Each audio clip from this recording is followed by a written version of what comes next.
Bismillahirrahmanirrahim. Assalamualaikum warahmatullahi ta'ala wabarakatuh. Alhamdulillah rabbil alamin. Hamdan kathiran tayyiban mubarakan fih.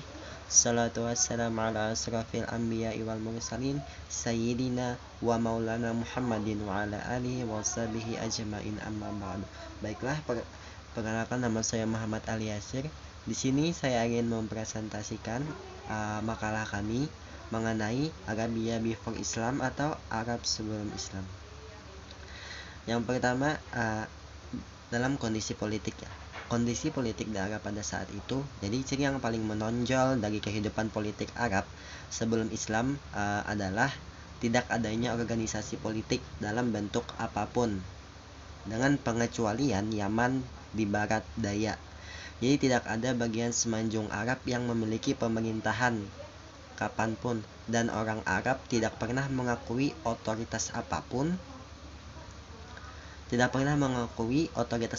selain otoritas kepala suku mereka. Jadi mereka lebih mengotoritaskan kepala suku, tidak ada otoritas lain selain kepala suku mereka.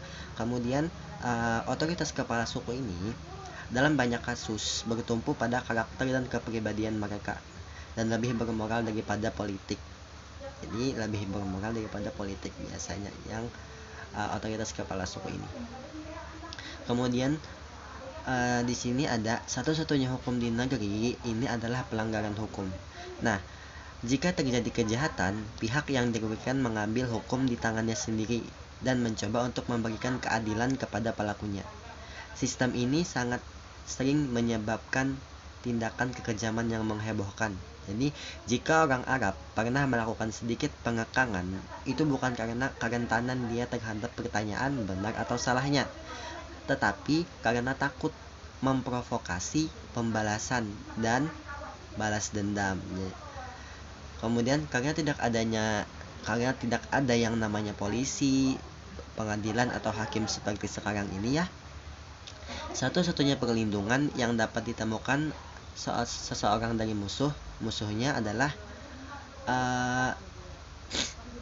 dia mengharap perlindungan yang dapat ditemukan dari sukunya sendiri.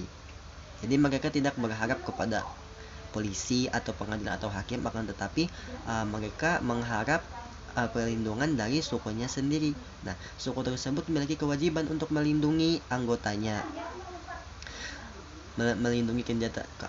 dari kejahatan. Karena Arab tidak memiliki pemerintahan, dan karena orang Arab adalah anarkis atau secara naluri ya, mereka dikurung dalam peperangan tanpa henti. Jadi perang adalah institusi permanen masyarakat Arab. Jadi perang itu adalah institusi permanen masyarakat Arab waktu itu. Nah, gurun hanya dapat mendukung sejumlah kecil orang, dan keadaan perang antar suku mempertahankan kontrol yang sangat ketat atas pertumbuhan populasi, tetapi orang Arab sendiri tidak melihat perang dalam hal ini. Kemudian bagi orang Arab di sana, perang adalah hobi, atau lebih tepatnya olahraga yang berbahaya. Nah, atau spesies drama kesukuan yang dilakukan oleh para profesional menurut aturan lama dan gagah, sementara penonton bersorak. Kedamaian abadi tidak menarik bagi mereka. Jadi kedamaian menurut mereka itu tidak menarik. Nah, dan perang memberikan jalan keluar dari pekerjaan yang membosankan dan dari kehidupan yang monoton di padang gurun. Jadi oleh karena itu mereka merayu kegembiraan dengan bentrokan senjata. Jadi mereka intinya tanpa perang itu mereka merasa bosan.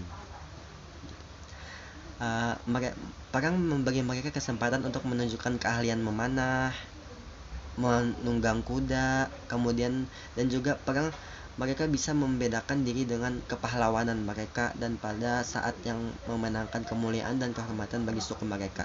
Dalam banyak kasus orang Arab bertempur demi perang, entah ada sebab beli atau tidaknya. Nah, kemudian kondisi perekonomian ya.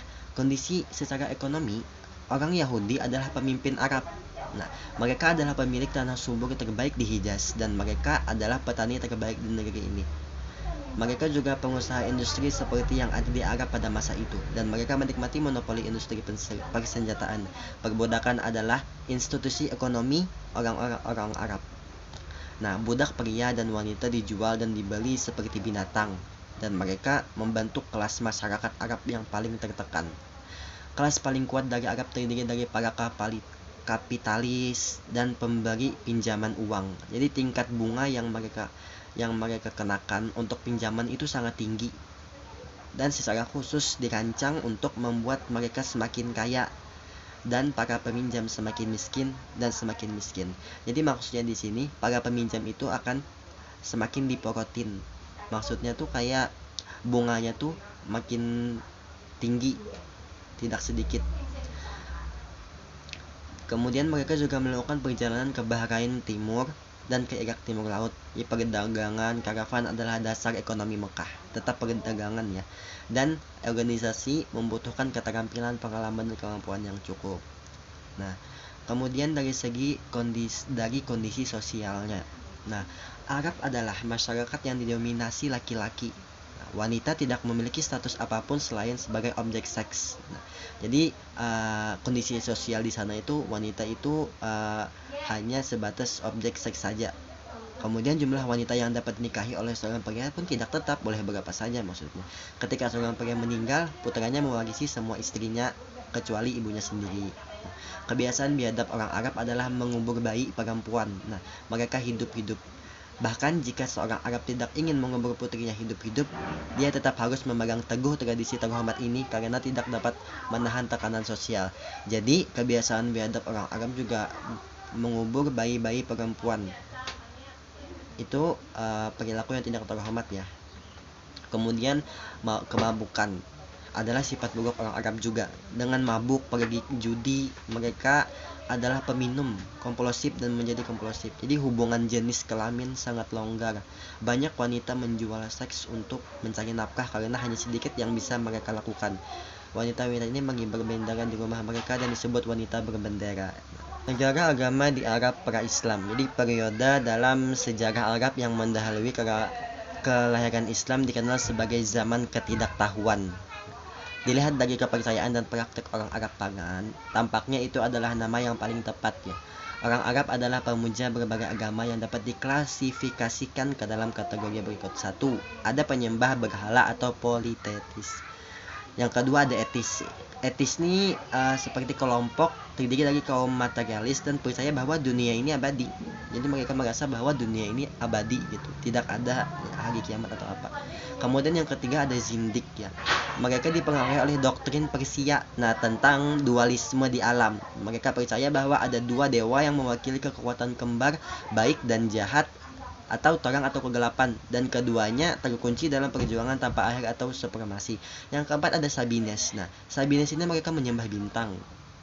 Yang kelima ada Yahudi. Jadi ketika Romawi menghancurkan Yerusalem pada tahun 70 Masehi dan mengusir orang Yahudi dari Palestina dan Suriah, banyak dari mereka menemukan rumah baru di Hijaz di Arab. Kemudian yang keenam ada orang Kristen. Nah, kemudian yang ketujuh ada monoteis. Monoteis ini adalah sekelompok kecil monoteis hadir di Arab pada malam kebangkitan Islam. Anggotanya tidak menyembah berhala dan mereka adalah pengikut Nabi Ibrahim. Tadi.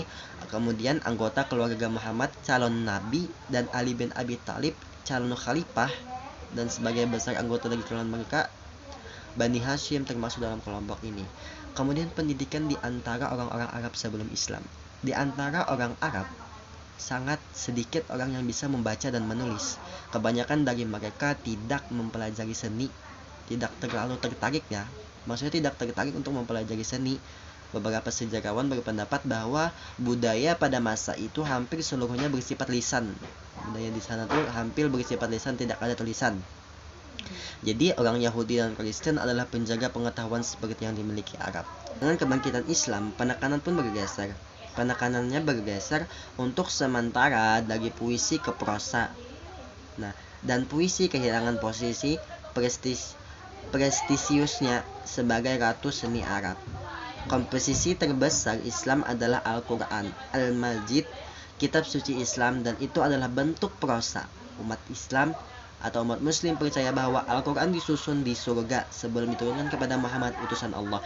Mereka percaya bahwa kejeniusan manusia tidak akan pernah bisa menghasilkan apapun yang sesuai dengan gaya atau isinya. Nah, selama 50 generasi terakhir, bagi mereka telah menjadi model pemikiran sastra, filosofis, teologis, hukum, metafisik, dan mistik. Jadi sebuah upaya telah dilakukan di halaman-halaman sebelumnya untuk menggambarkan keadaan umum Arab dan gaya hidup orang Arab sebelum Islam. Potret ini otentik karena diambil dari arsip orang Arab pra-Islam sendiri. Dilihat dari potret ini sendiri ya, tampak bahwa Arab sebelum Islam tidak memiliki kemudahan sosial dan kedalaman sejarah. Dan orang Arab hidup dalam kebangkrutan moral dan perbudakan spiritual. Hidup bagi mereka tidak memiliki makna, tujuan, dan arah. Jiwa manusia dirantai dan sedang menunggu seolah-olah sebuah sinyal untuk melakukan perjuangan besar-besaran untuk melepaskan diri dan bebas. Islam adalah berkah terbesar bagi umat manusia yang pernah ada ya. Sebelum Islam, orang Arab hanya memainkan peran marginal dalam sejarah Timur Tengah dan mereka akan tetap menjadi bangsa animisme dan pengembala selama jika Muhammad